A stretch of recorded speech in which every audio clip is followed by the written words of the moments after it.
Ya Nabi Allah, Ya Rasul Allah, Ya Habib Allah. Salamun alaikum, Ya Nabi Allah, Ya Rasul Allah, Ya Habib Allah. La ilaha illallah, Muhammadur Rasulullah, Ya Hu Ya Allah. ரசூல்லா அங்க ஒரு காலடி சத்தத்தை கேட்கிறாங்க. அங்க ஒரு காலடி சத்தத்தை கேட்கிறாங்க. காலடி சத்தத்தை கேட்ட உடனே இது யாரு காலடி சத்தம், சொர்க்கத்துல யாரு காலடி சத்தம் அப்படின்னு ஜிப்ரீல் அலைஹிஸ்ஸலாம் கேட்கிறாங்க. நல்லா கேட்டு பாருங்க, நல்லா கேளுங்க அப்படின்னு ஒரு ஹதீஸ்ல வருது, இது பிலால் ரலியல்லாஹு அன்ஹு அவருடைய காலடி சப்தம். யாருடைய காலடி சப்தம்? பிலால் ரலியல்லாஹு அன்ஹு அவருடைய காலடி சப்தம். பிலால் ரலியல்லாஹு யார் நமக்கெல்லாம் தெரியும். பிலால் ரலியல்லாஹு ஒரு கருப்பு நிறத்து நீக்ரோ அடிமை. மக்காவிலே இருந்த, மக்கா வாசி கிடையாது அவர் வெளியூர்ல இருந்து வந்தவர், மக்காவிலே வேலை செய்வதற்காக வந்தவர். கருப்பு நிறத்து நீக்ரோ இனத்தை சார்ந்த ஒரு அடிமை. அவர் மக்காவிலே இருக்கிறார். இஸ்லாத்தின் ஏற்றத்துக்கு கொண்டதற்கு பிறகு அவர் இஸ்லாத்துக்கு வந்த காரணமே மிகப்பெரிய காரணம். அவரை சுடுமணல்ல போட்டு, மக்காவினுடைய பாலைவனத்துல போட்டு, பாறாங்கல்ல அவருடைய முதுகுக்கு மேல தூக்கி வச்சுட்டு இஸ்லாத்தை விட்டுன்னு சொல்லுவாங்க. அவர் அப்போதும் என்ன சொல்லிட்டே இருப்பாரா? அஹத் அஹத் அஹத் குல்ஹு அல்லாஹு அஹத்னு இருக்கா இல்லையா, அந்த வார்த்தையை சொல்லிக்கிட்டே இருப்பாரா. இந்த ஒரு வார்த்தையை நீ விட்டுட்டேன்னு சொன்னீங்கன்னா உன் மேல முதுகுக்கு மேல இருக்கக்கூடிய பாறாங்கல்ல நாங்களாம் எடுத்துருவோம் அப்படின்னு மக்காவினுடைய மிகப்பெரிய பணக்காரருடைய வீட்டிலே வேலை பார்த்த அந்த அடிமையை அவ்வளவு தொந்தரவுப்படுத்துறாங்களா. இப்போ அபூபக்கர் சித்திக் ரலியல்லாஹு தான் போய், என்னப்பா காசு கேட்குறீங்க, எவ்வளோ வேணும் சொல்லுங்க, காசு கொடுத்துட்றேன், இவரை உரிமை விட்டுருங்க, எவ்வளோ காசு வேணும் சொல்லுங்க, நான் எவ்வளோ காசுனாலும் கொடுத்துட்றேன், இந்த ஆளை இனிமேல் தொந்தரவு பண்ணாதீங்கப்பான்னு அவரை காசு கொடுத்து வாங்கி உரிமை விட்ட மிகப்பெரிய செல்வந்தர், நபிகள் நாயகத்தினுடைய நண்பர், அவரு மிகப்பெரிய செல்வாக்கு நிறைந்தவர் தான் அபூபக்கர் சித்திக் ரலியல்லாஹு அன்ஹு. அவங்க பிலால் ரலியல்லாஹு உரிமை கொடுத்து காசு கொடுத்து வாங்கி அவங்களை உரிமையிடுறாங்க. யாராவது ஒருவர் ஒரு அடிமையை உரிமையிட்டால் அவருக்கு சொர்க்கம் வாஜிபாக்கி விடுகிறது சொல்ல ஹதீஸ்ல சொல்லியிருக்காங்க. அந்த காலத்துல ஏன்னா அடிமை நிறைய பேர் இருந்தாங்களா இல்லையா, அவங்க தான் இஸ்லாத்துக்கு வந்தாங்க, பணக்காரங்களா இஸ்லாத்துக்கு வரல. அப்படி இஸ்லாத்துக்கு வந்தவங்கள அவங்க கொடுமைப்படுத்துறாங்க. அப்படி கொடுமைப்படுத்தக்கூடிய அந்த காலகட்டத்துல ரசூலுல்லாஹ் ஹதீஸ்ல என்ன சொன்னாங்க?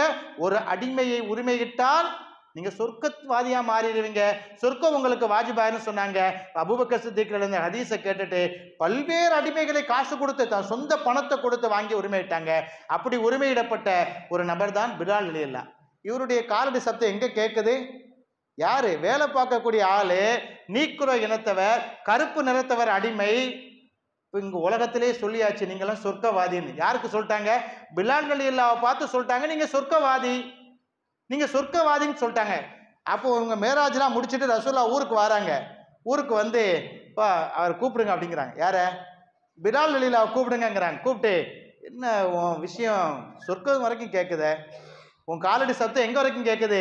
சொர்க்கத்து வரைக்கும் உன் காலடி சத்தம் கேட்குதப்பா. அப்படி என்னப்போ உன் காலுக்கு கீழே இருக்கு, அப்படி என்ன உன் காலுக்கு கீழே இருக்கு, அந்த பாக்கியத்தை தான் கொஞ்சம் சொல்லி கூட. ரசூலுல்லாஹ் இப்படி நிறைய பேர்கிட்ட பேசியிருக்காங்க, நிறைய ஹதீஸ் இதை மாதிரி இருந்திருக்குது.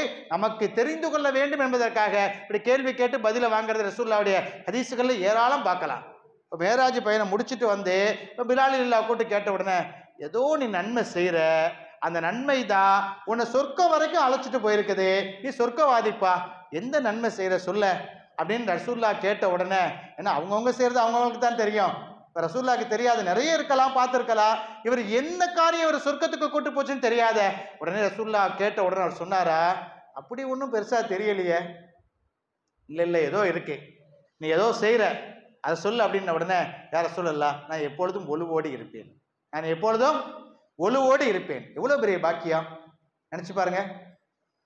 இது நம்மளால சொல்ல முடியுமா? நான் எப்பொழுதும் ஒழுவோடு இருப்பேன் நம்ம சொல்லியிருப்போமா? நம்மள்ட்ட இப்படி ரசூலுல்லாஹ் கேட்கறான்னு வைங்களேன், நீ ஏதோ நன்மை செய்யறிய என்னன்னு கேட்டா இதை நம்ம சொல்லியிருப்போமா? நினைச்சு பாருங்க. நான் எப்படி ஒழுவோடு இருப்பேன் நம்மளால சொல்ல முடியுமா? எத்தனை பேருக்கு இந்த பாக்கியம் கிடைக்கும்? பிலால் ரலியல்லாஹு சொல்றாங்க, நான் எப்போதும் ஒழுவோடி தான் இருப்பேன். சரி, இதுக்கா உனக்கு சொர்க்கம் கிடைக்குது, இதுக்கப்போ உனக்கு சொர்க்கம் கிடைச்சிருக்கு அப்படின்ன உடனே, இல்லை யார சொல்லலாம், நான் எப்போதெல்லாம் ஒழு எனக்கு கலைகிறதோ, ஒழு எப்போ கலையும்? நம்மள்கிட்ட காற்று பிரிந்தால், மலம் ஜலம் கழித்தால், நம்முடைய உடலில் இருந்து ரத்தம் வெளிப்பட்டால், அடிபட்டு ரத்தம் வெளியே வந்தால், காற்று பிரிந்தால், இப்பதான் அதை தூங்கிட்டோம்னா ஒளி எப்போல்லாம் பிரியும்? அயர்ந்து தூங்கிவிட்டால், உடலிலே இருந்து ஏதேனும் ஒரு விஷயம் வெளியாகிவிட்டால், காற்று பிரிந்து விட்டால், மலம் ஜலம் கழித்து விட்டால் என்ன ஆகிறோம்? ஒளி போயிடும். இப்போ இந்த மாதிரி சுச்சுவேஷன்ல எனக்கு எப்பெல்லாம் ஒளி கலைகிறதோ, ஒளி போன உடனே நான் உடனே போய் ஒளி செஞ்சிருவேன். திரும்ப ஒளி செய்யறது மட்டுமல்ல, ஒளி செஞ்சதுக்கு அப்புறம் ஒரு தொழுகை இருக்கு 2 ரக்காத். எத்தனை பேருக்கு நமக்கு தெரியும்? லுகர் அசர் மகரிப் இஷா தொழுறதே பெரிய சங்கடமா இருக்கு. ஒளி செஞ்சதுக்கும் தொழுகையா? அப்படி இருக்கு. தஹியத்துல் ஒலு, அதுக்கு பேர் என்ன சொல்லுவாங்க? தஹியத்துல் ஒலு. ஒளி செய்து முடித்தவுடன், நம்ம சும்மா வீட்டில் ஒளி செய்யணும்னு வைங்களேன், ஒளி செஞ்சுட்டு அப்படியே சும்மா உட்காரக்கூடாது. ஒளி செஞ்சதுக்காக ஒரு 2 ரக்காத் தொழணும். இப்போ பள்ளிவாசலுக்குள்ள வந்துட்டோன்னு வைங்க, சில பேர் நிக்காவுக்கு பள்ளிவாசலுக்குள்ள போவாங்க. எல்லா நிக்காவையும் பள்ளிவாசல வச்சிருங்கன்னு சொல்லிட்டாங்க. நல்ல வேளை உள் பள்ளிவாசல வைக்கல, நிக்காக வெளி பள்ளிவாசல வச்சாங்க. உள் பள்ளிவாசல மட்டும் நிக்காக வச்சாங்கன்னு வைங்களேன், பள்ளிவாசல போயிட்டு சும்மா வரக்கூடாது. பள்ளிவாசலுக்குள்ள போயிட்டு என்ன செய்யக்கூடாது? சும்மா வரக்கூடாது. ஒரு 2 ரக்காத் தொழணும். இது ஹதீஸ்ல இருக்கு. பள்ளிவாசலுக்குள் போய்விட்டால் தஹியத்துல் மஸ்ஜித் அப்படின்னு சொல்லுவாங்க. அந்த தொழுகைக்கு பேர் என்ன பேரு? தஹியத்துல் மஸ்ஜித். 2 ரக்காத் தொழணும். நீங்க 11 மணிக்கு தான் நிக்கா நடக்கும். அப்போ நம்ம பள்ளிவாசலுக்குள்ள போயிட்டு சும்மா தான் நிறைய பேர் வராங்க. சில பேர் கல்யாண வீட்டில் மாப்பிள்ளை போய் உள்ள போய் 2 ரக்காத் தொழுதுட்டு வருவாரு. சில மாப்பிள்ளைங்க அதையும் தொழுவறதும் இல்லை. சில கல்யாணத்துல மாப்பிள்ளை உள்ள போய் என்ன செய்வாரு? 2 ரக்காத் நம்ம எல்லாத்துக்கும் சேர்ந்து அவரே தொழுதுருவாரு. இதுக்கு பேர் தஹியத்துல் மஸ்ஜித். இப்ப பிலால் ரலியல்லாஹு சொல்றாங்க, தஹியத்துல் உலு, நான் எப்பெல்லாம் ஒளு செய்யறனோ, ஒளு செஞ்சுட்டேன்னா 2 ரக்காத் தொழுதுருவேன். இந்த தொழுகை தான் உன்னை சொர்க்கத்திற்கு அழைத்து சென்றிருக்கிறது. இப்ப சொன்ன பாத்தியா, இதுதான்ப்பா. இப்ப சொன்ன இந்த விஷயம்தான் உன்னை எங்க கூட்டு போயிருக்கு? சொர்க்கத்துக்கு கூட்டு போயிருக்கு. நைட்டு தூங்கி எழுந்திருக்கிறாரு, அப்போ ஒளு போயிருக்குமா இல்லையா? அவர் எப்போ முழிக்கிறாரோ அப்போ ஒளு செஞ்சிருவாரு. ஒளு செஞ்ச உடனே எந்த இரவாக இருந்தாலும் உடனே 2 ரக்காத் தொழுகிறார். ஒரு பகல் நேரத்திலே 10 மணிக்கு அவருக்கு ஒளு போய்விட்டால் ஒளு செய்கிறார். ஒளு செய்த உடனே 2 ரக்காத் தொழுகிறார். அப்ப எத்தனை ரக்காத் அவர் தொழுதிருப்பார்? மேராஜில் 50 ரக்காத்து கடமையாச்சு. அது ரசூலுல்லாஹி ஸல்லல்லாஹு அலைஹி வஸல்லம் நமக்கு 5 வக்தா மாத்திட்டு வந்தாங்க. நம்மளால அந்த 5 வக்த கூட செய்ய முடியல. ஜும்மாவுக்கு 2 ரக்காத் தான் தொழுறோம். இன்னும் நிறைய பேர் பெருநாளைக்கு மட்டும் வருஷத்துக்கு 2 ரக்காத் தொழுதா போறோம்னு முடிவே பண்ணிட்டாங்க. இப்படி இருக்கக்கூடிய நம்ம எங்க? ஆனால் ஒளு செய்யும் போதெல்லாம் 2 ரக்காத் தொழுவேன் என்று சொல்லக்கூடிய பிலால் ரலியல்லாஹு எங்க இருக்கிறார்கள்? எப்போதெல்லாம் ஒளு செய்கிறனோ அப்போதெல்லாம் 2 ரக்காத் தொழுவேன்னா அவங்க தான் உண்மையே மேராஜை கடைபிடிச்சிட்டாங்கன்னு நினைக்கிறேன். 50 வக்து கொடுத்தானா இல்லையா, நான் 50 தொழுதுருவேன்னு உண்மையிலேயே அவங்க உறுதியா இருந்திருக்காங்கன்னு நினைக்கிறேன். அப்ப அந்த அளவிற்கு அவர்கள் உறுதிமொழி எடுத்து 2 ரக்காத் ஒளு செய்யும் போதெல்லாம் தொழுதிருக்கிறார்களா இல்லையா? அது அதிகப்படியான தொழுகை. லுகர் அல்ல, அசர் அல்ல, மகரிப் அல்ல, இஷா அல்ல, மேல்மிச்சமாக அப்படி ஒளு செய்யக்கூடிய அளவிற்கு 2 ரக்காத் தொழுகிறாருன்னா அவர் ஏதாவது ஒரு வக்தை விட்டுருப்பாரா? ஏன்னா அவரு தானே பாங்கு சொல்லி எல்லாத்தையுமே கூப்பிடுறாரு. அவரு தான் பாங்கு சொல்லி எல்லாத்தையுமே கூப்பிடுறாரு. அவர் ஏன் தொழாம இருக்க போறாரு? அப்படிப்பட்ட மனிதர் ஒளு செய்யும் போதெல்லாம் 2 ரக்காத் தொழுதிருக்கிறார். இஸ்லாத்தினுடைய முதல் பாவா, முதல் மோதினார் என்று சொல்லி அழைக்கக்கூடிய இஸ்லாத்தினுடைய நபிகள் நாயகத்தினுடைய முதல் மோதினார் யார்? முதல் பாவா யார்? பிலால் ரலியல்லாஹு. அவர் எங்கே பார்த்திருக்கிறார்கள்? அவருடைய காலடி தடத்தை மேராஜ் இரவிலே எங்கே நபிகள் நாயகம் கேட்டிருக்கிறார்கள்? சொர்க்கத்துல கேட்டிருக்கிறாங்கன்னா எவ்வளவு பெரிய பாக்கியம். அந்த பாக்கியம் உங்களுக்கு ஏன் கிடைச்சிச்சு? ஒளு செய்யும் போதெல்லாம் 2 ரக்காத் தொழுகை தான் சொர்க்கத்திற்கு நம்மை அழைத்து செல்லும். அந்த தொழுகையைத்தான் மேராஜ் இரவுல நபிகள் நாயகத்திற்கு அல்லாஹு தஆலா கொடுத்து எவ்வளவு பெரிய பாக்கியம் பாருங்க, எவ்வளவு பெரிய பாக்கியம். உமர் ரலியல்லாஹுடைய மாளிகையை பார்த்தார்கள். சொர்க்கத்துல உமர் ரலியல்லாஹுடைய மாளிகை வேற பார்த்தாங்களாம். உமர் ரலியல்லாஹுடைய மாளிகை இப்போ ஜிப்ரீல் அலைஹிஸ்ஸலாம் போய் காட்டுறாங்க. ஒரு மிகப்பெரிய பங்களா இருக்குது. பங்களாவை காட்டின உடனே என்னப்பா அந்த மாளிகை இவ்வளோ பெருசா இருக்கு அப்படின்ன உடனே இது யாருக்குப்பா இருக்கும்? எனக்கா அப்படின்னு ரசூலுல்லாஹ் ஒரு பேராசையில கேட்குறாங்க. இந்த மாளிகை யாருக்கா இருக்குன்னு கேட்ட உடனே அந்த மாளிகையை ஜிப்ரீல் அலைஹிஸ்ஸலாம் காட்டி இதுதான் உமர் ரலியல்லாஹு தங்கக்கூடிய மாளிகை. ரசூலுல்லாஹ் பார்த்துட்டு வந்து கீழே சொல்லியிருக்காங்கன்னா உலகத்துல உயிரோடி வாழும் போதே சொர்க்கத்துல உன் வீடு தயாராகிடுச்சுப்பான்னு சொல்றாங்கன்னா எவ்வளோ பெரிய பாக்கியம், எவ்வளோ பெரிய பாக்கியம் பாருங்க. உமர் ரலியல்லாஹு பார்த்துட்டு உலகத்துல வந்து சொல்றாங்க. இந்த ஹதீஸ் சரியான ஹதீஸ் இருக்கு. இது உமர் ரலியல்லாஹு பார்த்துருப்பாங்களா இல்லையா? ரசூலுல்லாஹ் மௌத்தாகி 12 வருஷம் அவங்க ஆட்சி பண்றாங்க. அந்த 12 வருஷத்துல இந்த ஹதீஸ் அவர் காதால கேட்டிருப்பாரு, வாசிச்சு பார்த்திருப்பாரு உமர் ரலியல்லாஹு. எனக்கு ஒரு வீடு சொர்க்கத்துல இருக்கு, சொர்க்கத்தினுடைய வீடை எங்கள் நபிகள் நாயகம் பார்த்துட்டு வந்து என்று சொன்னாங்கன்னா எவ்வளவு பெரிய பாக்கியம் பாருங்க. இவ்வளவு பெரிய பாக்கியம். சொர்க்கத்துல உமரலில் அப்படி 10 பேருக்கு சொன்னாங்க, பல பேருக்கு சொன்னாங்க, உன்னுடைய சொர்க்கத்திலே உன்னுடைய வீட்டை பார்த்தேன், உன்னை பார்த்தேன் என்று. இப்படி பெரிய பாக்கியம். அஸ்ஸலாத்து மிஃப்தாஹுல் ஜன்னா, தொழுகை அது ஒன்றுதான் சொர்க்கத்திற்கு நம்மை அழைத்து செல்லக்கூடிய மிகப்பெரிய கருவியாக இருக்கிறது. தொழுகைதான் சொர்க்கத்தை திறக்கக்கூடிய திறவுகோல், சாவி. தொழுகை இல்லாம ஒருத்தர் உலகத்துல எல்லாத்தையும் முடிச்சுட்டு எல்லா காரியத்தையும் பண்ணிட்டாரு, பிள்ளைக்கு கல்யாணம் பண்ணி வச்சுட்டாரு, கடனை அடைச்சிட்டாரு, நல்லா வாழ்ந்துட்டாரு, செல்வாக்கோடி வாழ்ந்து முடிச்சுட்டாரு. தொழுகை இல்லை, எல்லாத்தையும் முடிச்சுட்டாரு. யார்கிட்டையும் எந்த ஒம்பதும்பும் கிடையாது, எந்த பிரச்சனையும் கிடையாது, எல்லா காரியத்தையும் முடிச்சுட்டாரு. ஆனா என்ன இல்லை? தொழுகை இல்லை அவர்கிட்ட. இப்ப அவர் எங்க போக முடியும்? சொர்க்கத்துக்கு போக முடியுமா? நாளைக்கு கியாமத்து நாள்ல முதல் கேள்வி எதை பத்தி கேட்கப்படும்? எல்லாம் மௌத்தாயிட்டோம், அல்லாஹு தஆலாவுக்கு கியாமத்து நாளைக்கு எல்லாத்துக்கும் அல்லாஹ்வுக்கு முன்னாடி நம்ம நிக்கிறோம். அல்லாஹ் எதை கேள்வி கேட்பான்? முதல் கேள்வி எதை பத்தி? கபர்ல வச்சாச்சு, கபர்ல வச்சதுக்கு அப்புறம் நம்முடைய முதல் கேள்வி எதை பத்தி? தொழுகையை பத்தி தான். நபிகள் நாயகம் சொன்னாங்களா இல்லையா? தொழுகை சரியாக இருந்தால், அது சரியாக இருந்தால் அடுத்த படிகள் எதுக்குமே தடங்கள் கிடையாது, எங்கேயுமே யாரும் உங்களை ஸ்டாப் பண்ண மாட்டாங்க. தொழுகை எல்லாத்தையும் சரியாக்கிறது. இவர் எல்லாத்தையும் சரி பண்ணிட்டு தொழுகையை விட்டுட்டாருன்னா ஒன்றும் சரியா இருக்காது. தொழுகையை நம்ம சரியா தொழுதுட்டோம்னு சொன்னா யார்ட்டா சின்ன சின்ன பிரச்சனைகள் பண்ணியிருக்கலாம், சின்ன சின்ன தப்பு பண்ணியிருக்கலாம், சின்ன சின்ன விஷயங்கள் தொழுகையின் மூலமாக மன்னிக்கப்படும் என்று சொன்னார்கள். ஃபஜ்ர் தொழுகிறமா இல்லையா, அதுக்கடுத்து லுகர் தொழுகிறமா இல்லையா, இந்த இடைப்பட்ட நேரம், இந்த 2 தொழுகையும் பாவ மன்னிப்பிற்கு பரிகாரமாக, உங்களுடைய பாவத்திற்கு பரிகாரமாக அமைகிறது என்று நபிகள் நாயகம் ஸல்லல்லாஹு அலைஹி வஸல்லம் சொன்னாங்க. ஒரு தொழுகை, இன்னொரு தொழுகை, இந்த 2 தொழுகையும் இடைப்பட்ட நேரங்களில் நீங்கள் செய்யக்கூடிய பாவங்களுக்கு பரிகாரமாக அமைகிறது என்று நபிகள் நாயகம் ஸல்லல்லாஹு அலைஹி வஸல்லம் சொன்னாங்க. அஸ்ஸலவாத்துல் ஹம்ஸ் வகஃபிராத்துல் லிமா பைனஹுன்ன என்று நபிகள் நாயகம் சொன்னாங்க. அல் ஜும்ஆத்து இலல் ஜும்ஆ, ஒரு ஜும்ஆவும் இன்னொரு ஜும்ஆவும் இடைப்பட்ட அந்த 6 நாட்களுடைய பாவத்திற்கு பரிகாரம் என்று நபிகள் நாயகம் ஸல்லல்லாஹு அலைஹி வஸல்லம் சொன்னாங்களே. தொழுகைதான் நம்முடைய பாவங்களை மன்னிக்கப்படக்கூடிய கருவியாக, ஆயுதமாக இருக்கிறது. சொர்க்கத்திற்கு நம்மை அழைத்து செல்லப்படக்கூடிய கருவியாக இருக்கிறது. அதை விட்டுவிட்டு, அதை சிதைத்து விட்டு, அதை தொழாமல் இருந்து விட்டு, காலம் தாழ்த்தி விட்டு ஒரு நாள் தொழுகையை தொழாட்டாலே அடுத்த நாள் நம்மளால செய்ய முடியுமா? ஒரு நாள் 5 வக்தை விட்டுட்டீங்கன்னு வச்சுக்கோங்க, அடுத்த நாள் நம்ம வச்சுக்குவோம், நம்ம நேற்று உள்ளதை சேர்த்து தொழுறதுக்கு மிகப்பெரிய கஷ்டப்பட வேண்டியிருக்கு. நேற்று உள்ள லுகரை இன்னைக்கு ஒரு 4 ரக்காத்து எக்ஸ்ட்ரா தொழணும்னா 2 ரக்காத்து முன்பின் சுண்ணத்து தொழுறதுக்கு யாரா ஃபோன் பண்ணுவான்னு பார்க்க வேண்டியிருக்கு. அவசரமா ஒரு கால் வந்துருச்சு, இப்போ இந்த வாரம் அப்படின்ட்டு உடனே போயிடுறோம். 2 ரக்காத் முன்பின் சுண்ணத்தே நம்மளால தொழ முடியல, அப்புறம் எங்க நேற்று விட்ட தொழுகைய? நேற்று விடுங்க, வாழ்க்கையில 10 வயசுல இருந்து எத்தனை தொழுகையை விட்டுருப்போம்? 10 வயசுல தொழுகை கடமையாகுது. 10 வயசுல இருந்து எத்தனை வக்தை விட்டோமோ திரும்ப நம்மளால எடுத்து தொழ முடியுமா? எங்க கணக்கு வச்சிருக்கோம்? கணக்கு இருக்கா நம்மள்கிட்ட? ஆனா அல்லாஹ் அதற்கு கணக்கு வைத்திருப்பான். அல்லாஹ் அமல் நாமா ஏற்றிலே எழுதி வைத்திருப்பான். இப்போ நம்ம எத்தனை பக்துகளை, எத்தனை தொழுகையை விட்டு இருக்கின்றோம்? இப்போ நாம ஒரு முடிவு எடுக்கணும். மேராஜ் இரவை மக்களுக்கு நினைவுபடுத்தக்கூடியது, தொழுகையை கொண்டு போய் மக்கள்கிட்ட சேர்க்கறதுக்கு கூட ஒரு காரியமா இருக்கும்.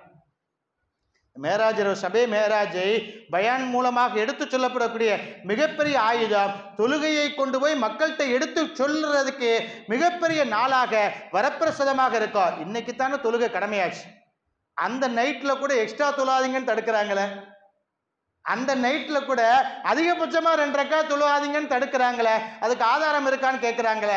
நாம் ஆதாரத்தை தேடவோ அல்லது அதற்கான பதிலை சொல்லவோ நாம் முற்பட வேண்டாம். இந்த இரவில் தான் தொழுகை கடமையாகியது.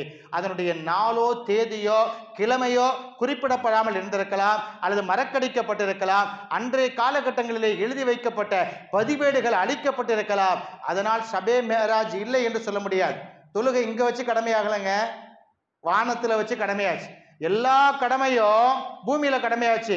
ஜக்காத்து, ஹஜ்ஜு, நோன்பு, களிமா கூட எங்க வச்சுதான் கடமையாச்சு. ஜிப்ரீல் அலைஹிஸ்ஸலாம் வானத்துல இருந்து கீழே வந்து கொடுத்துட்டு போனாங்க. ஆனா ஒரே ஒரு கடமை மட்டும்தான் கீழே இருந்து மேல போய் வாங்கிட்டு வந்தாங்க. அது என்ன கடமை? தொழுகைங்கிற கடமை தான். அது ரசூலுல்லாஹ்வுக்கு நேரம் வந்து ஆயத்து மூலமா அல்லாஹ் இறக்கிட்டு விட்டுருக்கலாமா இல்லையா? அது வரைக்கும் அகீமுஸ்ஸலா இறங்கவே இல்லை. இது வரைக்கும் இறங்கல. 13 வருஷம் எங்க மக்கால இங்க போயிட்டே இருந்தாங்களே, கஷ்டத்துக்கு மேல கஷ்டம் இருந்துச்சா இல்லையா? அகீமுஸ்ஸலான்னு சொல்லவே இல்லை, அல்லாஹ் போய் தொழுப்பா அப்படின்னு சொல்லவே இல்லை. எங்க கூப்பிடுறா? இப்போ வானத்துக்கு வாங்க, கஷ்டத்தெல்லாம் பட்டது போறோம், இப்போ தொழுங்கன்னு சொல்றா. அதுக்கு அப்புறம் தான் அக்கீமுஸ்ஸலா. அப்ப நினைச்சு பாருங்க, தொழுகையினுடைய பொக்கிஷம், அந்த தொழுகையினுடைய கண்ணியம், மகத்துவம், மேன்மை எவ்வளவு பெருசா இருக்கு. அது பூமியில் இறக்கி வைக்கப்பட்ட காரியம் அல்ல. ஏதோ அல்லாஹ் ஜிப்ரீல் அலைஹிஸ்ஸலாத்தை சொல்லி ஓ எல்லாத்தையும் தொலை சொல்லுப்பான்னு ஏவிட்டு விட்ட காரியம் அல்ல. அல்லாஹ் தன் நாவால் நபிகள் நாயகத்தை நேருக்கு நேராக பார்த்து சொன்ன கடமை மிகப்பெரிய கடமை. எண்ணி பாருங்கள், வானத்துல நேருக்கு நேராக கூப்பிட்டு சிதறத்துல் முன்தகால வச்சு 50 வக்து தொழுகிறேன் அப்படின்னு சொல்லிட்டான். இப்போ மூசா நபி இடையில இடம் மறிக்கிறாங்க. 50 இங்க வாங்க, கீழே போயிட்டு ஏற்கனவே கஷ்டம்தான் மேலே வந்திருக்கீங்க, மீண்டும் பெரிய கஷ்டத்தை எடுத்துட்டு கீழே போறாங்கிறீங்களா? கஷ்டம் தானே மேலே வந்திருக்கீங்க, இப்போ 50 கொடுத்துட்டான்னு கீழே போனீங்கன்னா உங்க அவ்வளோதான், நீங்க செத்தீங்க போங்க அப்படின்னு 9 தடவை அலைய வைக்கிறாங்க. யாரு? மூசா நபி 6வது வானத்தில் இருக்கிறார். அவரு 7வது வானத்தில் உள்ள இப்ராஹிம் நபி அமைதியாக இருந்துட்டாங்க. ஏன்னா அவரு இபாதத்து செஞ்சு பழக்கப்பட்ட ஆளு. 40 நாள் இல்லை 4 மாசம் நெருப்பு குண்டத்தில் இருக்கனாலும் என் அல்லாஹ் என்னை பார்த்துக்குவான் நெருப்பு குண்டத்திலே இருக்கக்கூடிய ஆளு. அவர் இபாதத்தை பத்தி ஒண்ணுமே சொல்லல. யாரு? இப்ராஹிம் நபி. இப்ராஹிம் நபியை தாண்டி மூசா நபிட்ட வராங்க, எடை மறிக்கிறாங்க. கொஞ்சம் நில்லுங்க, என்ன வந்தீங்க, வரும்போது அஸ்ஸலாமு அலைக்கும் சொன்னீங்க, போகும்போது சொல்லிட்டு போக வேண்டாமா? என்ன வேகமா ஓடுறீங்களா? என்ன அல்லாஹ் கொடுத்தாங்க, கொஞ்சம் காட்டிட்டு போங்க. இந்தப்பா 50 வக்து கொடுத்துருக்கான்ப்பா, நிப்பாட்டுங்க. இதெல்லாம் எடுத்துட்டு போனீங்கன்னா உங்க ஆட்கள் உங்களை படாத பாடு படுத்திடுவா. இன்னும் எத்தனை வருஷத்துக்கு நீங்க இருக்க போறீங்கன்னு தெரியல. திருப்பி போங்க 45, திருப்பி போங்க 40, திருப்பி போங்க 35, திருப்பி போங்க 30. எத்தனை தடவை? 9 தடவை டிராவல். இதுக்கு இடையில ஒரு மேராஜ்யம் முடிஞ்சிரு போல தெரியுது. இப்போ ஜிப்ரீல் அலைஹிஸ்ஸலாம் தேடிக்கிட்டே இருக்காங்க, வந்த மனுஷனை காணலையே. இப்போ இதுல இன்னொரு பாக்கியம் இருக்கு. ரசூலுல்லாஹ் அதுக்கு ஆசைப்பட்டாங்க. திரும்ப திரும்ப அல்லாஹ்வை 9 முறை பார்த்திருக்கிறார்கள். திரும்ப திரும்ப அல்லாஹ்வை 9 முறை பார்த்து நபிகள் நாயகம் விட்டுட்டு வந்திருப்பாங்க. பரவாயில்ல, நீ இப்போ என்னப்பா சொல்றது, நான் பார்த்துக்கிறேன் அப்படின்ட்டு வந்திருக்கலாம். இதை ஒரு சாக்கா வச்சுக்கிட்டு மூசா நபி சொன்னாரா 5 குறைச்சிட்டு வாங்க, மூசா நபி சொன்னாரா குறைங்க சொன்னார், மூசா நபி சொன்னாரா. அப்ப எத்தனை முறை பார்க்கறாங்க? பார்க்க கிடைக்காத தரிசனம், அல்லாஹுடைய முகத்தை, அல்லாஹுடைய ஜல்ல ஜலாலியத்தை, அந்த வஜிகியத்தை, யாருக்குமே கிடைக்காத அந்த ஜலாலியத்தான அந்த திருமுகத்தை 9 முறை மீண்டும் மீண்டும் பார்க்க வேண்டிய அந்த ஆவல் நபிகள் நாயகத்தினுடைய உள்ள கிடைக்கையிலே கிடைக்க போய்தான் மீண்டும் மீண்டும் போறாங்க. இல்லட்டா இங்க தடுத்திருப்பாங்க, எனக்கு தெரியும் நீங்க இருங்க நான் போறேன் அப்படின்ட்டு வந்திருப்பாங்க. மீண்டும் மீண்டும் 9 முறை போய் அல்லாஹ்வை தரிசிக்க வேண்டும் என்ற அந்த ஆவலிலே அதுல என் உம்மத்துக்கும் நல்லது கிடைக்கணும். இவர் சொல்றது அப்புறம் ஒண்ணு, என் உம்மத்துக்கும் நல்லது கிடைக்கணும். காருண்ய நபி எவ்வளவு பெரிய 9 முறை அல்லாஹ்வையும் பார்த்து விட்டார்கள். 45 குறைச்சிட்டாங்க. 5 வக்தோட திரும்ப வந்தாங்களா இல்லையா? இந்த 5 வக்த கூட நம்மளால தொழ முடியாட்டா வந்துட்டு தான் சொன்னாங்க, தொழுகை சொர்க்கத்தின் திறவுகோல். தொழுகை இல்லாம எவ்வளவு பெரிய காரியம் நம்ம செஞ்சாலும் சரிதான், நம்ம முஸ்லீம் என்பதற்கு அடையாளம் இல்லை. காஃபிரையும் முஸ்லீமையும் அடையாளப்படுத்தி பிரித்து காட்டக்கூடிய மிகப்பெரிய ஆயுதம், மிகப்பெரிய ஒரு அமல் தொழுகைதான் என்று நபிகள் நாயகம் அல் ஃபர்க் பைனல் காஃபிர் வல் முஸ்லிம் அஸ்ஸலாத்து நபிகள் நாயகம் ஸல்லல்லாஹு அலைஹி வஸல்லம் சொன்னாங்க. முஸ்லீமும் காஃபிருக்கும் உண்டான வித்தியாசம் தொழுகைதான் என்று நபிகள் நாயகம் ஸல்லல்லாஹு அலைஹி வஸல்லம் சொன்னாங்க. அந்த தொழுகை கொடுக்கப்பட்ட, அதுவும் வானத்துக்கு அழைத்து என் முகத்தை பாருங்கள் உங்களுக்கு நான் தருகிறேன் என்று கொடுத்த மிகப்பெரிய பொக்கிஷமான கடமை தொழுகை. அந்த கடமையை நிறைவேற்றிட்டோன்னு வைங்கள, ஜன்னத்துல் ஃபிர்தௌஸ் என்ற சொர்க்கம் நமக்கு கிடைக்கும். ஜன்னத்துல் ஃபிர்தௌஸ்ங்கிற சொர்க்கம் நமக்கு கிடைக்கும். அந்த சொர்க்கத்தில் மிகப்பெரிய பாக்கியங்களை நாம் அடைந்து கொள்ளலாம். பிலால் லீலாவுக்கு தொழுகையின் மூலமாகத்தான் கிடைத்தது, ஒழுவின் மூலமாக கிடைக்கல. ஒழு செஞ்ச நன்மை கிடைச்சிருமா? எங்கேயாவது ஹதீஸ்ல நீங்க சுத்தமா இருந்துட்டீங்க சொர்க்கத்துக்கு போயிருவீங்கன்னு இருக்கா? இல்ல. சுத்தமா இருக்கிறதே எதுக்குத்தான்? தொழுகிறதுக்கு தான் நம்ம சுத்தப்படுத்துறோம். அப்போ சுத்தப்படுத்திக்கிட்டு தொழுதாதான் சொர்க்கத்துக்கு போக முடியும். ஒருத்தர் டெய்லி குளிக்கிறாரு, 5 நேரம் குளிக்கிறாரு, ஃபால்ஸா தேடி போய் தன்னை குளிப்பாயிட்டுக்கிட்டே இருக்கிறாரு, குளிச்சுக்கிட்டே இருக்கிறாருன்னா ஒரு மிகப்பெரிய சுத்தவான்ங்க. சொர்க்கத்தை எல்லாம் கொடுத்துருவானா? ஆனா தொழவே இல்லையே இவரு. அப்படின்னா நம் வீடுகளை நபிகள் நாயகம் சொன்னாங்க, உங்க வீட்டை கபருஸ்தானா மாத்திக்காதீங்க. என்ன சொன்னாங்க? லா தஜ்அலுல் புயூத குபூரா, உங்களுடைய வீடுகளை கபறுகளாக மாற்றிக்கொள்ளாதீங்கன்னு சொன்னாங்க. உடனே சகாபாக்கள்லாம் கேட்டாங்க, யா ரசூலல்லாஹ் கபரா மாத்திக்காதீங்களா? ஏன்? நாங்கள் போய் என்ன அங்கே அடக்கம் பண்ண போகிறோமா எங்கள் வீட்டில் அப்படின்னு கேட்டதுக்கு, இல்லைப்பா, எந்த வீட்டில் தொழுகை நடக்கவில்லையோ, எந்த வீட்டிலே பூமியின் மீது உங்களுடைய எந்த வீடுகளிலே சஜிதா செய்யப்படவில்லையோ அந்த வீடு கபருக்கு சமம் என்று சொன்னார்கள். அது மையவாடிக்கு சமம், மூமீன்கள் பூங்காவுக்கு சமம். அது மூமீன்கள் பூங்காவே இல்லை. தொழாத வீட்டுக்கு எங்க மூமீன்களுக்கு அடையாளம் இருக்கு? அது வேற பூங்காவாகத்தான் இருக்கும். அப்ப சொல்லவே முடியாது நம்ம. அப்போ தொழுகை எந்த வீடுகளிலே நிறைவேற்றப்படுகிறதோ அந்த வீடு தான் கபரு கிடையாது என்று நபிகள் நாயகம் சொன்னாங்க. இந்த ஹதீஸ்ல இன்னொரு கருத்தும் ஷரியத்தினுடைய சட்டம் சொல்லப்படுகிறது. கபரிலே போய் நாம் தலை வைத்து சஜிதா செய்யக்கூடாது. தொழக்கூடாத இடம் எது தெரியுமா? தொழக்கூடாத நேரம் தெரியும். சூரியன் உதிக்கும் போது, சூரியன் மறையும் போது, சூரியன் நடு உச்சில இருக்கும் போது பூமியை சஜிதால வச்சு தொழக்கூடாது. அதனால அந்த 3 நேரத்தில் தொழக்கூடாது. அந்த நேரத்தில் யாராவது 2 ரக்காத் தொழுங்கன்னா, புது மாப்பிள்ளை பள்ளிவாசலுக்கு வந்துட்டாரு, உச்சி நேரத்தில் போய் நின்றுக்கிட்டு தக்பீர் கட்டுற 2 ரக்காத் என்ன செய்யக்கூடாது? முதல்ல டயத்தை பார்க்கணும். நம்ம வந்திருக்க நேரம் சரியான நேரமா, உச்சமான நேரமா, தொழக்கூடிய நேரமான்னு பார்த்துக்கிட்டு 2 ரக்காத் தக்பீர் கட்டணும். அப்போ சூரியன் உதிக்கும் போது, மறையும் போது, உச்சியில் இருக்கும்போது தொழக்கூடாது. தொழக்கூடாத இடம் எது தெரியுமா? பூமியில எங்கனாலும் போய் தொழலாம். ரசூலுல்லாஹ்வுக்கு இந்த பூமி முழுவதும் மஸ்ஜிதாக ஆக்கப்பட்டது. ஆனால் சஜிதா செய்யப்படக்கூடாத இடம் கழிவறையிலே போய் சஜிதா செய்ய முடியாது. அதே மாதிரி கபர்ஸ்தான்லையும் போய் சஜிதா செய்யக்கூடாது. எந்த கபருக்கும் மேல தலை வைத்து சஜிதா செய்யாதீர்கள். அந்த சட்டமும் இந்த ஹதீஸில் இருந்து சொல்லப்படுது. அதனால தான் கபர்களுக்கு முன்னால் வைக்கப்படக்கூடிய அந்த ஜனாசா தொழுகையிலே சஜிதா இல்லை. எந்த தொழுகையில சஜிதா கிடையாது? ஜனாசா தொழுகையில நின்றுக்கிட்டு மட்டும்தான் 4 தடவை கையை தூக்கி தக்பீர் கட்டணும். கையை தூக்குறாலும் சரி, தூக்காட்டாலும் சரி, அல்லாஹு அக்பர் 4 தடவை சொல்லிக்கங்க. அது மட்டும்தான் அங்க. ஏன்னா அங்க கபர்கள் இருக்கலாம். ஜனாசா தொழுகையில போய் சஜிதா செய்யுங்கன்ட்டா மார்க்க சொல்லிட்டு ரசூலுல்லாஹ் போயிடுவாங்க. இவங்களுக்கு தெரியாம எங்கேயாவது போய் ஏதாவது ஒரு கபூர்ல போய் வச்சுட்டு எல்லாரும் 4 ரக்காத் தொழுகிட்டே இருப்பாங்க, சஜிதா செஞ்சுட்டே இருப்பாங்க. உள்ள ஆள் சொல்ற வரைக்கும் இவங்க சஜிதா செஞ்சுட்டே இருப்பாங்க. அப்புறம் அந்த அளவுக்கு ஆயிடக்கூடாது என்பதற்காகத்தான் நபிகள் நாயகம் கபறுகளிலே சஜிதா செய்யக்கூடாது என்று தடுத்தார்கள். உங்கள் வீட்டை கபருஸ்தானாக ஆக்கி கொள்ளாதீர்கள் என்று தடுத்தார்கள். எந்த வீட்டிலே தொழுகை நடைபெறவில்லையோ, இன்னும் ரசூலுல்லாஹ் எப்படி தெரியுமா? பக்கத்துல தான் பள்ளிவாசல், ஆனா வீட்டில் 2 ரக்காத் சுன்னத் தொழுட்டு வருவாங்க. வீட்டில் ரசூலுல்லாஹ் பள்ளிவாசல்லையே தான் ஜமாத் தொழுகை நடத்திருக்கிறாங்க 10 வருஷமா மதீனாவில் இருக்கிற காலமெல்லாம். ஆனால் 2 ரக்காத் எங்க சுன்னத் தொழுட்டு வருவாங்க? வீட்டில். ஏன்னா வீட்டில் தொழுகை ஏதாச்சும் நடக்கணுங்கிறதுக்காக நபிகள் நாயகம் வீட்டிலே 2 ரக்காத் சுன்னத் தொழுவாங்க. தஹஜ்ஜுத் தொழுகை போன்ற இரவு நேர தொழுகையை நபிகள் நாயகம் வீட்டில் தான் தொழுதிருக்காங்க. இரவு நேர தொழுகையை பள்ளிவாசல போய் ரசூலுல்லாஹ் தொழல, வீட்டில் தான் தொழுதிருக்காங்க. வீட்டிலையும் 2 ரக்காத்துகள், அது ஏதாவது கிடைத்த நேரங்களிலே நம்முடைய தொழுகையை நாம் அமைத்துக் கொள்ள வேண்டும் என்று ஹதீஸ் ஷரீஃப்களை நம்மால் பார்க்க முடிகிறது. முடிந்த அளவு நாம் தொழுகையை நிறைவேற்ற வேண்டும். தொழுகை ஒன்றுதான் நமக்கு கொடுத்த மிகப்பெரிய கிஃப்ட்.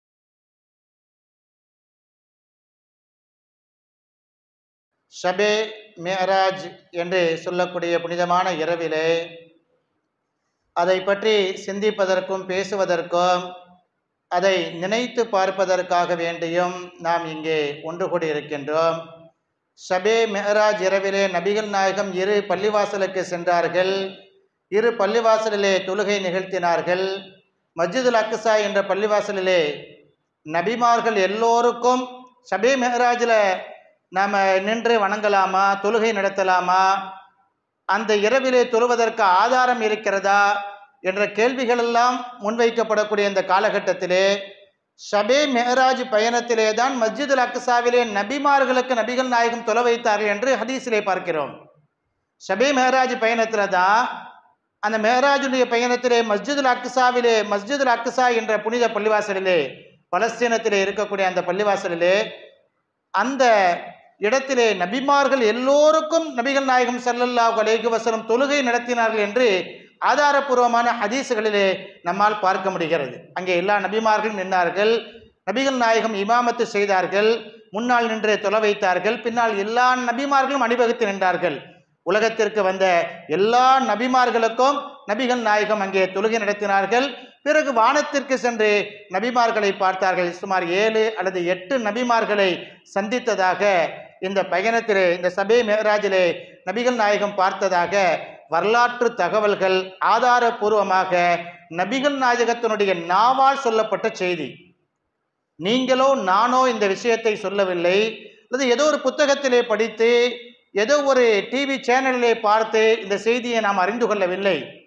மிஅராஜ் என்ற பயணம் நபிகள் நாயகத்தினுடைய நாவால் சொல்லப்பட்டது. இஸ்லாம் வளரக்கூடிய அந்த காலகட்டத்திலே இஸ்லாம் மக்களுக்கு மத்தியிலே வளராமல் ஆங்காங்கே சில போலியான செய்திகளும் பொய்யான செய்திகளும் இவர் நபி இல்லை என்று சொல்லிக் கொண்டிருந்த காலகட்டத்திலே தான் ஷபே மெஹராஜ் என்ற ஒரு பயணம் இறைவனால் ஏற்படுத்தி நபிகள் நாயகத்திற்கு கொடுக்கப்படுகிறது. இஸ்லாமே கிடையாது என்று சொல்லிக் கொண்டிருந்த காலகட்டம்.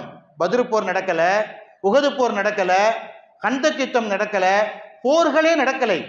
இப்போ எல்லா காபிர்கள்லாம் மக்கால என்ன சொல்லிட்டு இருக்கிறாங்க?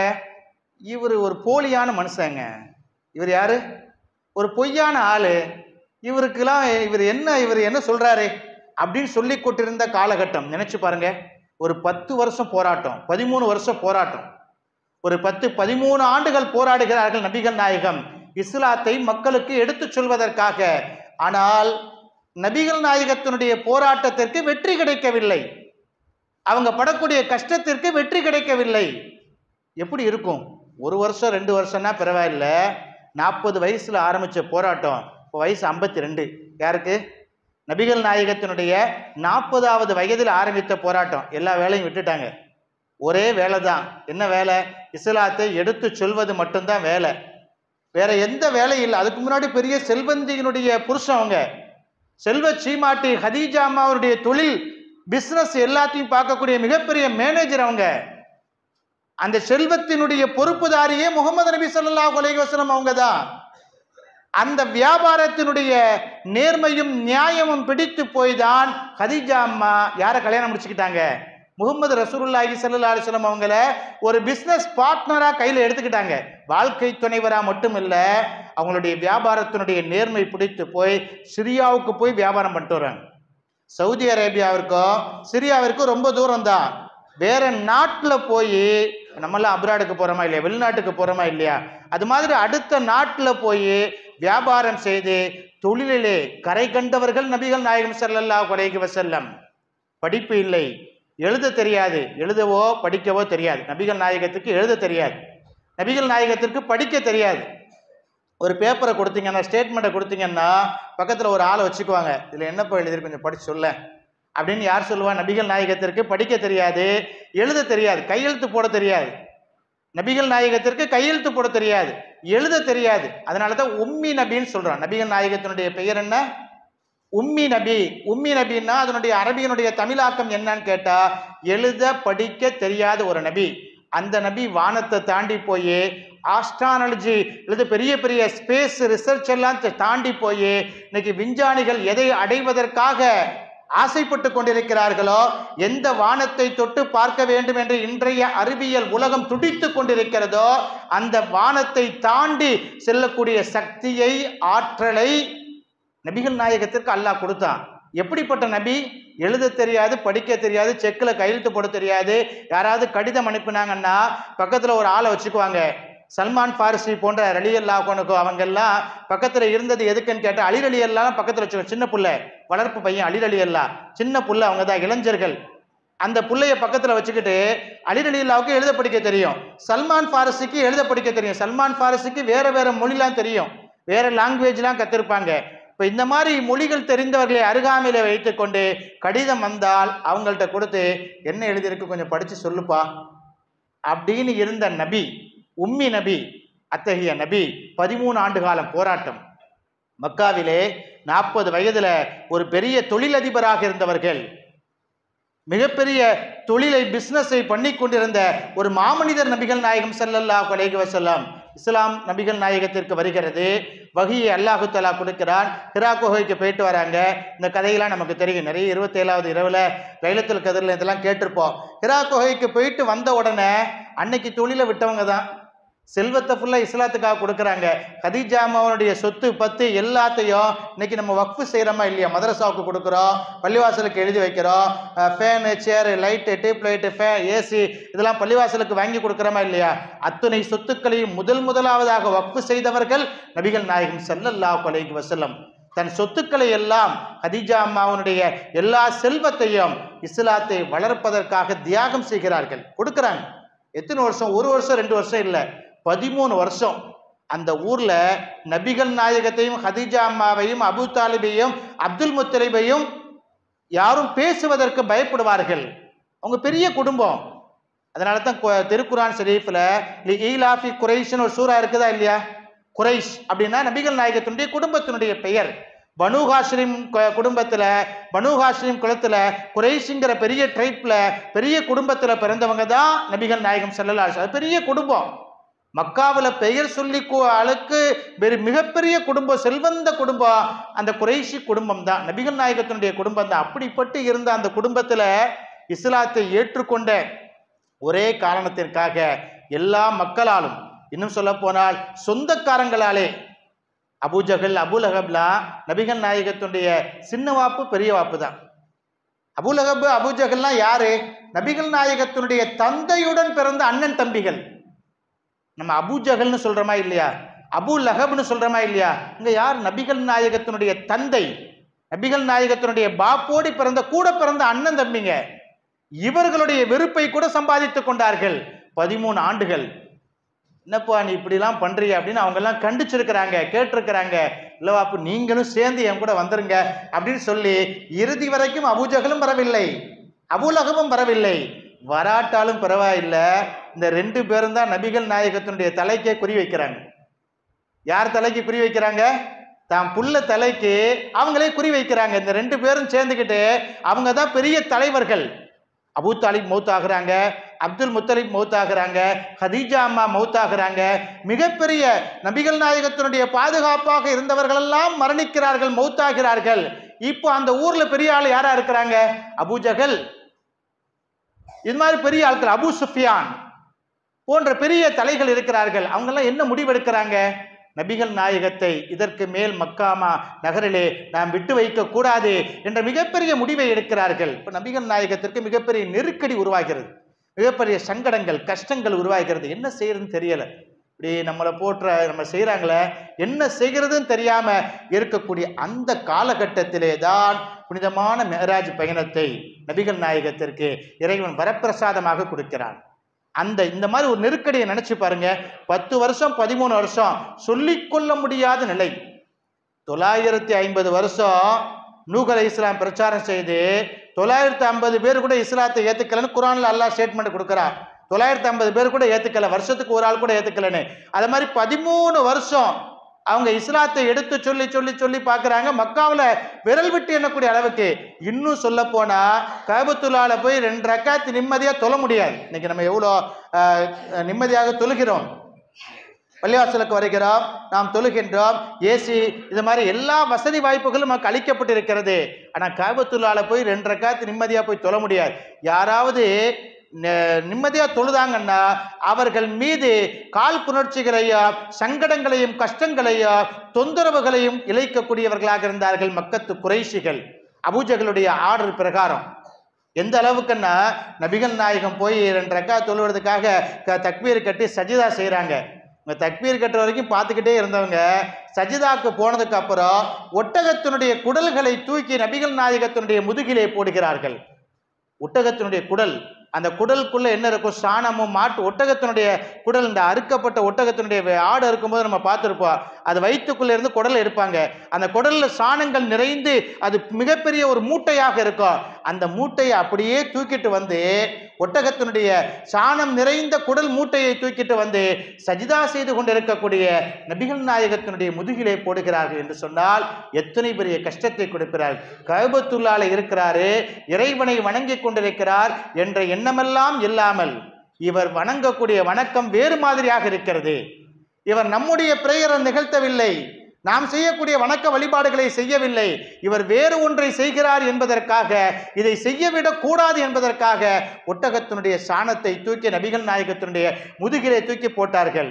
ஃபாத்திமா ரலியல்லாஹு அவங்க எழுந்திருக்க முடியல, அவங்களால என்ன செய்ய முடியல.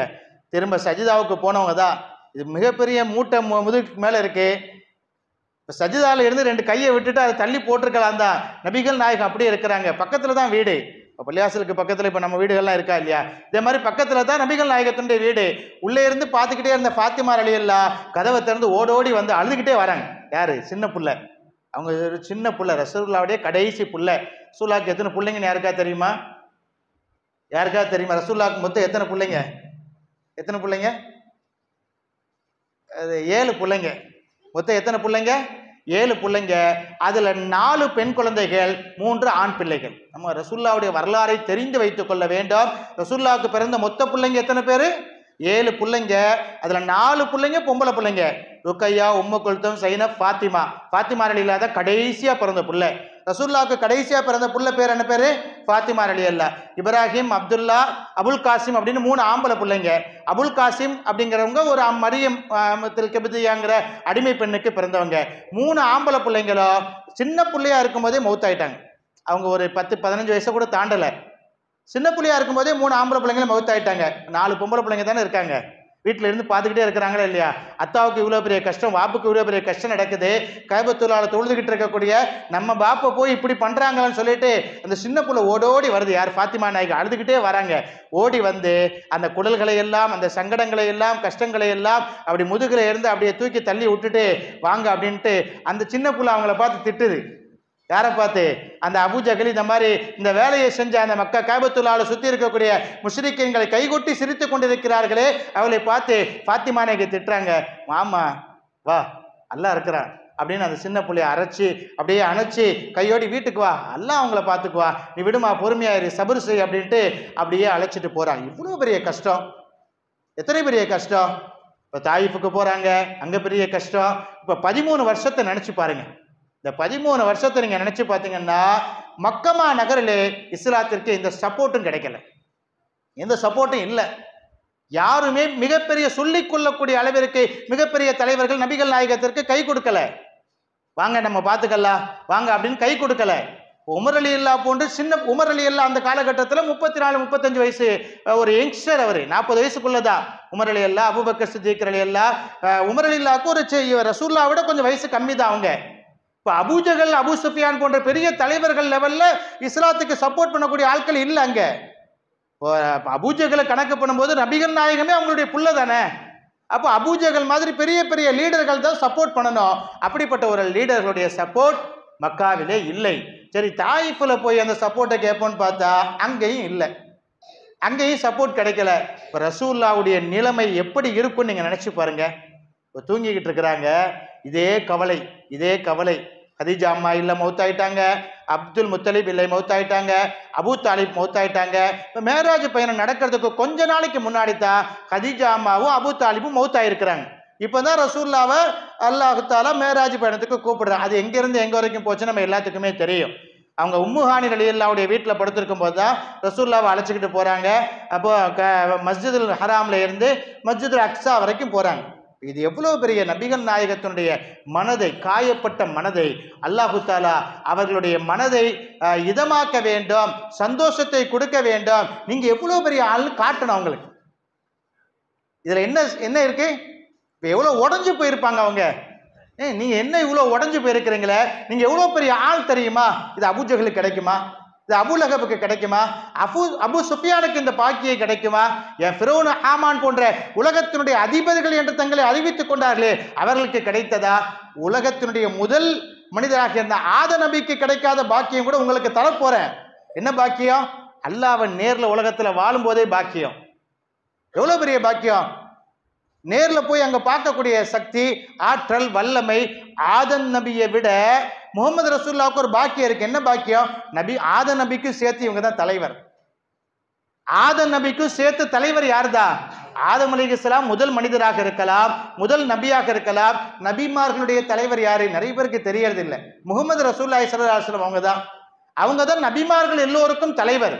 அப்போ ஆதம் நபிக்கே கிடைக்காத ஒரு கண்ணியத்தை, பாக்கியத்தை உங்களுக்கு நாம தந்திருக்கோம், நீங்க கவலைப்படாதீங்க வாங்கன்னு அல்லாஹு தஆலா அழைச்சிட்டு போய் சொர்க்கத்தை காட்டுறா, நரகத்தை காட்டுறா, எவ்வளவு பெரிய அற்புதங்களை காட்டுகிறான். ஜிப்ரீல் அலைஹிஸ்ஸலாம் கூட இருந்து கையோடி காட்டுறாங்க, ஒவ்வொரு விஷயத்தையே காட்டுறாங்க. இது தெரியுமா, இது தெரியுமா, இது தெரியுமா, இங்க பாருங்க, அங்க பாருங்க. ஒரு கவலையான மனுஷனை கூட்டு போய் எப்படியாவது, நம்ம வீட்டுல ஒரு புள்ள கவலையா இருக்குன்னா பைக்ல அழைச்சிட்டு போய் ஏதாவது சுத்தி காட்டுவோமா இல்லையா? அழுதுகிட்டே இருக்கு ஒரு புள்ள, ரொம்ப சங்கடமா இருக்கு, இங்கேயே வச்சிருந்தா ஏதாவது டென்ஷன் ரொம்ப ஆகி அவனுக்கு ஏதாச்சும் இப்ப பிரம்ம பிடிச்சாலும் பிடிச்சுன்னு போல தெரியுதுன்னு வெளியே கூட்டு போவாங்களா இல்லையா? அதை மாதிரி இப்ப அல்ல அழைச்சிட்டு போறேன். யார? நபிகள் நாயகத்தை அப்படி கூட்டு போறான். இங்கேயே இருந்தா இவ்வளவு பெரிய கவலை இருக்கு, ஒரு ஆளுமே இல்லைன்னு நினைக்கிற அளவுக்கு ரசூலுல்லாஹ் துக்கத்துல மிகப்பெரிய கஷ்டத்துல ஆழ்ந்துடக்கூடாதுங்கிறதுக்காக கூட்டு போறான். அவங்க பைத்துல் முகத்தஸ்ல போய் நபிமார்களை பார்க்கிறார்கள், எல்லாருக்கும் முன்னாடி நின்று தொலை வைக்கிறாங்க. இன்னைக்கும் கூட பைத்துல் முகத்தஸ்ல நபிகள் நாயகம் வந்ததற்கு அடையாளம் இருக்கிறது. புராக் வாகனம் கட்டி போடப்பட்டதற்கு ஒரு கல்லிலே ஓட்டை இன்னைக்கு இருக்குதுன்னு சொல்றாங்க. இன்னைக்கு போய் நம்ம அங்க போய் பைத்துல் முகத்தஸை சுத்தி பார்க்குறவங்களுக்கு, ஹாஜிமார்களுக்கெல்லாம் அங்க காட்டுறாங்க. அங்க போய் சுத்தி காட்டக்கூடிய கைடுகள் சொல்றாங்க, இந்த கல்லுல தான் நபிகள் நாயகத்தினுடைய புராக் வாகனம் கட்டி போடப்பட்டது. அன்றைக்கு இடப்பட்ட அந்த துளை, அந்த ஓட்டை இன்னைக்கு வரைக்கும் இருக்கு. புராக் வாகனம் எங்க கட்டி போடப்பட்டுச்சு, புராக்குங்கிற வாகனத்துல அந்த போனாங்க.